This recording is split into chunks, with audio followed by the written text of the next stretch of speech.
ఫిబ్రవరి 19, 1938. 462వ భాషణం. శ్రీమతి దర్కు కొన్ని సందేహాలు. అవి తీరడానికి భగవాన్ సహాయం కావాలని ఆతురంగా ఉంది. చాలా జంకుతూ ఆమె భగవాన్ను సమీపించి తన కష్టాలు వెళ్ళబోసుకుంది. చిత్త ఏకాగ్రతకైన నా యత్నాలు విఫలమైపోతున్నాయి. గుండెదడ, పైన చిన్నగా గాబరాగా తీసుకునే ఊపిరి, ఇవి అధికంగా అడ్డుతున్నవి. అప్పుడు ఎక్కువగా ఆలోచనలు వచ్చి మనో నిగ్రహం పూర్తిగా సడలిపోతుంది. ఆరోగ్యం సరిగా ఉంటే నా ప్రయత్నం కొంత ఫలించి ఏకాగ్రతతో పాటు శ్వాస మీద నియమనం కూడా కలుగుతుంది. నా ధ్యానం సంపూర్ణంగా ఫలించడానికి భగవాన్ సామీప్యం ఎంతో సాయమవుతుందని చిరకాలంగా ఆశించి ఎంతో యత్నించి ఇక్కడికి రాగలిగాను. వచ్చాక ఇక్కడ జబ్బు పడ్డాను. ధ్యానం సాగలేదు. చాలా నిరుత్సాహంగా ఉంది. కష్టంగా శ్వాస తీసుకుంటున్నప్పుడు కూడా చిత్త ఏకాగ్రతకైన దృఢ యత్నం చేశాను. కొద్దిపాటి ఫలించింది, కానీ తృప్తికరంగా లేదు. నేను తిరిగి వెళ్ళే రోజు దగ్గరవుతున్నది. వెళ్ళిపోవలసి వస్తుందన్న ఆలోచన నన్ను కృంగదీస్తోంది. ఇక్కడ హాల్లో కూర్చుని అందరూ ధ్యానిస్తూ హాయిగా శాంతి అనుభవిస్తున్నారు. నాకు ఆ భాగ్యం కలగలేదు. ఇది చాలా నిరుత్సాహకరంగా ఉంది. మహర్షి తనక ఏకాగ్రత కలగలేదే అన్న ఆలోచనేలే ఒక పెద్ద అడ్డు. ఆ ఆలోచన ఎందుకు రావాలి?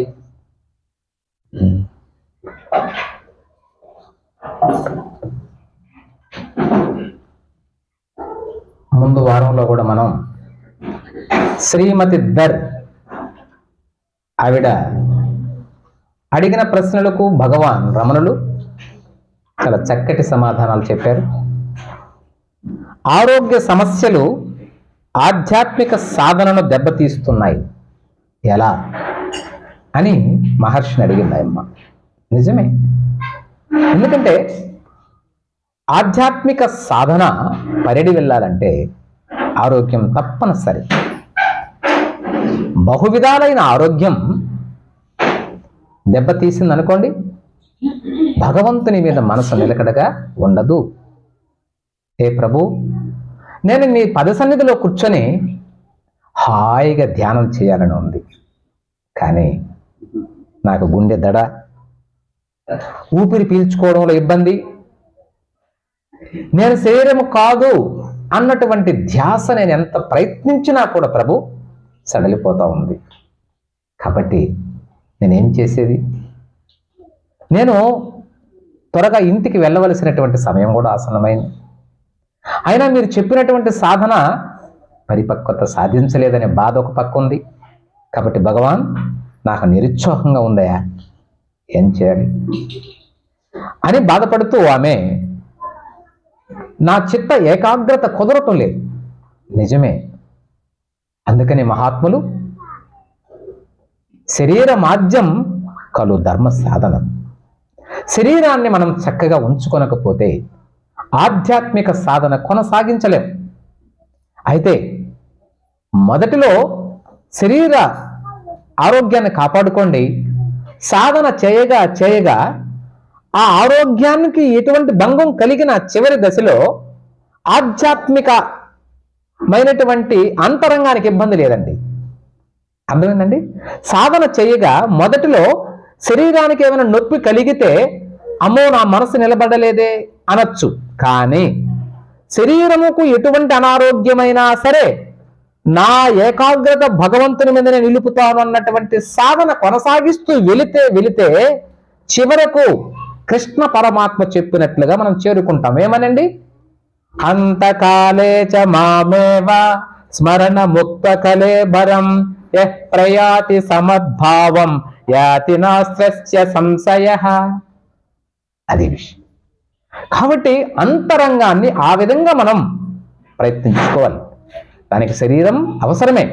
అయినా ప్రభు, నాకు నా మనస్సు ఆ ఆరోగ్యం వైపు లాగేస్తా ఉంది. నేను నిలకడగా ఉండలేకుండా పోతున్నా. అని ఆమె చాలా బాధపడుతూ అడిగింది స్వామిని. అక్కడ హాల్లో కూర్చొని అందరూ ధ్యానిస్తున్నారు, ఎంతో శాంతితో ఉన్నారు. మనం చూసాం ఆ హాల్లో అందరు కూర్చొని నిలకడగా ధ్యానం చేస్తూ ఉంటారు. మహాత్ముల పద సన్నిధి ఆహ్లాదకరంగా ఉంటుంది ఏమండి. కాబట్టి రమణ భగవాన్ని అడిగారు, హే ప్రభు, ఈయన మహానుభావుడు అవునా కాదా అని ఎలా తెలుసుకోవాలి అని అడిగారు ఎవరో భక్తులు. దానికి రమణులు చెప్పారు, ఎవరి పద సన్నిధిలో నీకు మనసు ప్రశాంతంగా ఉంటుందో ఆయనే మహాత్ముడని గుర్తిరిగి, ఎవరి సన్నిధిలో నీకు మనసు గడిబిడిగా అయిపోతుంటుందో అటువంటి ఆయన్ని గక్కున వదిలేసి. శాంతియుతమైన పలుకులు, నీ జీవనాన్ని భగవంతుని వైపు తిప్పేటువంటి మాటలు, వీటికి ఆడంబరాలు, డాంబికాలు, వేషాలు, వేషధారణలు, కాషాయ వస్త్రాలు, తెల్ల వస్త్రాలు, పూలమాలలు, రుద్రాక్షలు, తులసి మాలలు అవసరమే లేదు. అవి వేసుకుంటున్నామంటే గుర్తుకి. ఏమేస్తాం మనం? భగవంతుని ఏ గుర్తు కలిగిన వాడని వేస్తాం. అన్నీ ఆయనవే అయినప్పుడు ఒక ప్రత్యేకమైనటువంటివి ఆయనవే. ఏది ఆయనది కాదండి? రుద్రాక్ష ఆయనదా, లేదా కుంకుమే ఆయనదా, లేదా తులసి మాలే ఆయనదా? ఏదండి? సర్వం ప్రపంచంలో ఉండేది ఆయన సొత్తే. ఆయనకి నామరూపాలు లేవు కదండి. అలా మనం ఆ సాధన చేయగా చేయగా మనకు సహజ సిద్ధంగా మహాత్ముల సన్నిధిలో ప్రశాంతత లభిస్తుంది. అయితే భగవాన్ నాకు ఆ భాగ్యం లేదే అని నిరుత్సాహకరంగా అడిగింది శ్రీమతి దర్. దానికి మహర్షి అన్నాడు, తనకా ఏకాగ్రత కలగలేదే అన్న ఆలోచనలే ఒక పెద్ద అడ్డు. ఎంత టెక్నికల్ పాయింట్ చూడండి, వెరీ ఇంపార్టెంట్. నాకు ఇంకా భగవత్ సాక్షాత్కారం కలగలేదే అనుకుంటున్నాడు అనడమే ఒక అడ్డు. ఏమండి? సాక్షాత్ వెంకటేశ్వర స్వామినో కృష్ణున్నో శివలింగాన్నో పెట్టుకుంటేనే ఆ ఎదురుగానే చేరి రారా కృష్ణయ్య, రారా కృష్ణయ్య, దీనులను కాపాడా రారా కృష్ణయ్య ఆడుండేది ఎవరయ్యా? మళ్ళీ ఆయన ఎక్కడి నుంచి రావాలి? అక్కడ ఉండే ఆయనే దగ్గర పెట్టుకొని రారా కృష్ణ ఎక్కడి నుంచి రావాలి? అక్కడ ఉండేది ఆయన అయితే ఇక రారా కృష్ణ అని పిలుస్తున్నది ఎవరిని? అంటే అక్కడ ఉండేది ఆయన కాదని నువ్వే చెప్తున్నావు. ఆయన ఉండే ఆయన కాదంట, మరి ఎక్కడి నుంచి రావాలి? అంతే, అర్థమైందండి. కాబట్టి సర్వంతర్యామైన పరమాత్మ ఇందుగలడు అందు లేడని సందేహము వలదు, చక్రి సర్వోపగతుండు, ఎందెందు వెదకి చూచిన అందందే కలడు, దానవాగ్రిని వింటే. ప్రహ్లాదుడు చక్కగా చెప్పిన వేదాంతం మనకు అర్థం కాదు ఏమండి? మనకు అది అర్థం కాదు, ఇంక భజన తప్పట్లు కావాలి. ఆయన ఏమంటున్నాడు? ఇందు గలడు అందు లేడు అన్నావో సందేహం కలిగి ఉన్నావురా, సందేహము వలదు. ఇప్పుడు ఇక్కడ ఉన్నాడా దేవుడు? ఉన్నాడు. అందుకని తుకారాము కూడా ఎలిగెత్తా మాట అన్నాడు, ఉన్నావా అసలున్నావా, ఉంటే కళ్ళు మూసుకున్నావా, ఈ లోకం తీరు చూడకున్నావా, ఉన్నావని కనుగొన్నామని ఎందరెందరో అన్నారు, ఉన్నావని చూస్తున్నావని ఎందరెందరో అన్నారు. ఎంత మంచి మాట అండి. ఉన్నావాయా లేవా? డౌట్ వచ్చింది ఆయనకి. ప్రహ్లాదుడికి డౌట్ రాలా.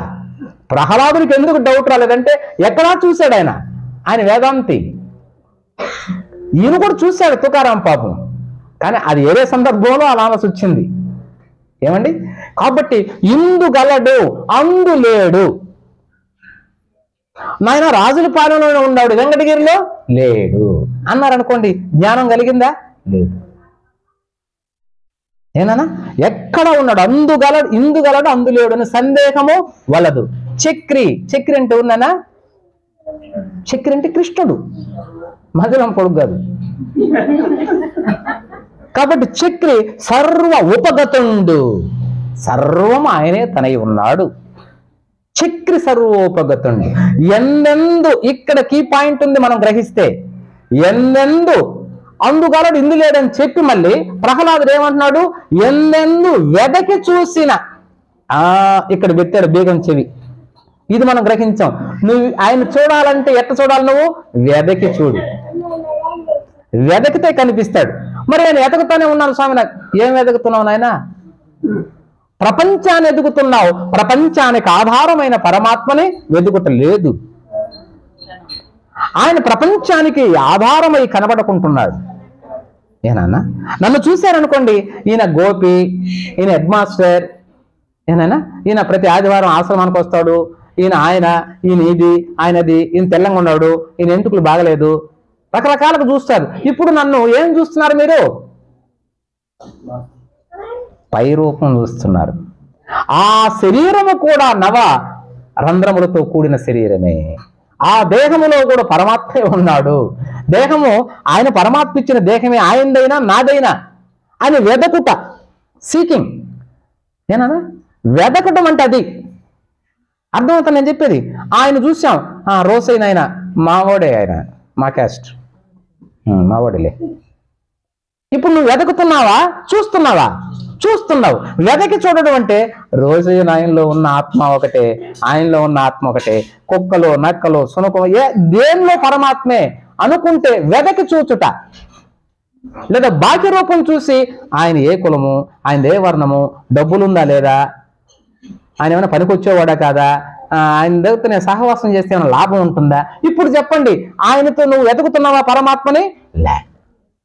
పరమాత్మను వెతికిన వాడికి దేహం కనబడదు, దేహాన్ని చూసిన వాడికి పరమాత్మ కనబడడు. ఇది వెదకి చూడమనింది ప్రహ్లాదుడు. ఇవి పెద్ద పెద్ద సంస్థల్లో కూడా నేను పెట్టాడు. ఏమండి, పెద్ద పెద్ద మఠాధిపతులు కూడా తెలియదు పాపం వాళ్ళకి. వాళ్ళు ఒక పార్టీ ఉంటారన్నమాట. ఈ మా పార్టీ ఇది. ఇక్కడ శివలింగం కొలవకూడదు, అక్కడ శ్రీకృష్ణుని కొలవకూడదు. అంతే పాపం అజ్ఞానంలో ఉన్నాడు. ఏమండి, ఇప్పుడు అర్థమైందా? కాబట్టి ఎందెందు వెదకి చూసిన అందందే గలడు. అక్కడే ఉన్నాడు. నువ్వు చూస్తే ఇక్కడ ఉన్నాడు, మన మాటలు వింటున్నాడు, ప్రతిదీ చూస్తున్నాడు. నీ హృదయంలో గుండె కొట్టిస్తుండేది ఆయనే, నీ జీర్ణక్రియ నడిపిస్తుండేది ఆయనే. లేకపోతే నీవు తిన్నటువంటి కల్మ కషాయాలన్నీ లోపల వేసి కుక్కేస్తున్నావే, ఏనాయనా దాన్ని అంత లోపల ఉండి అహం వైశ్వానరో భూత్వా ప్రాణినాం దేహమాశ్రితాః ప్రాణాపాన సమాయుక్తః పచామ్యన్నం చతుర్విధం. లోపలుండి ఆడిస్తుండేది ఎవరండి? ఆయనకేం పని? లోపల కూర్చొని ఆడిస్తున్నాడు పరమాత్మ. అర్థమైందండి? ఆయనే ఆయన. రైట్. కాబట్టి వెదకి చూడమన్నాడు ప్రహ్లాదుడు. మనం వెదకి చూస్తాం, వెదకం.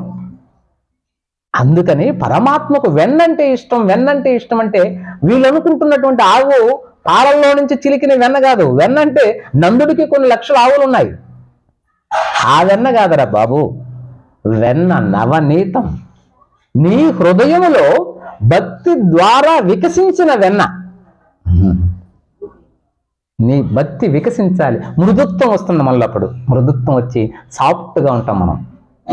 ఎవరిని దూషించం. అందరూ సర్వే జన సుఖినో భవంతు, అందరూ బాగుండాలి నాయన, అందరూ పరమాత్మ బిడ్డలమే. వెన్న అర్థమైందా? వాడు చచ్చిపోవాలి అనుకున్నాడు. అప్పుడు నీ హృదయంలో ఉండేది రాయి, వెన్న అయిపోవాడు.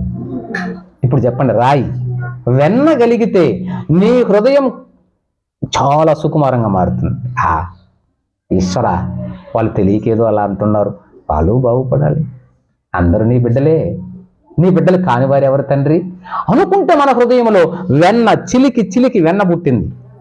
లేదంటే నీ హృదయంలో కాలకోట విషం పుట్టింది.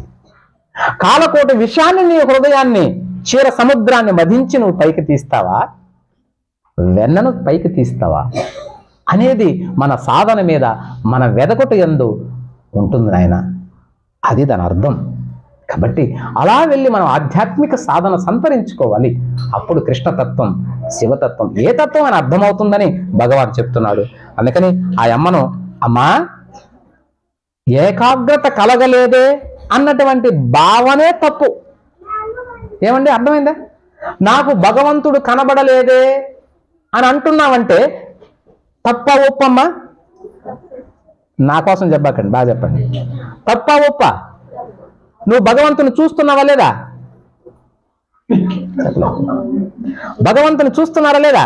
చూస్తూనే ఉన్నాం. వెలిగే సూర్యుడు భగవంతుడే, ప్రకాశించే నక్షత్రాలు భగవంతుడే, చంద్రుడు భగవంతుడే, భూమి భగవంతుడే, చెట్టు భగవంతుడే, పిట్ట భగవంతుడే, నువ్వు భగవంతుడే. సర్వము ఆయన అంశతోనే జన్మించాము కదా. అందుకని కృష్ణ పరమాత్మ మమై వాంశో జీవలోకే జీవభూత సనాతన. అర్జున, మీరు ఎవరనుకుంటున్నావయ్యా? మమైవ అంశ, నా అంశతోనే పుట్టారురా మీరు.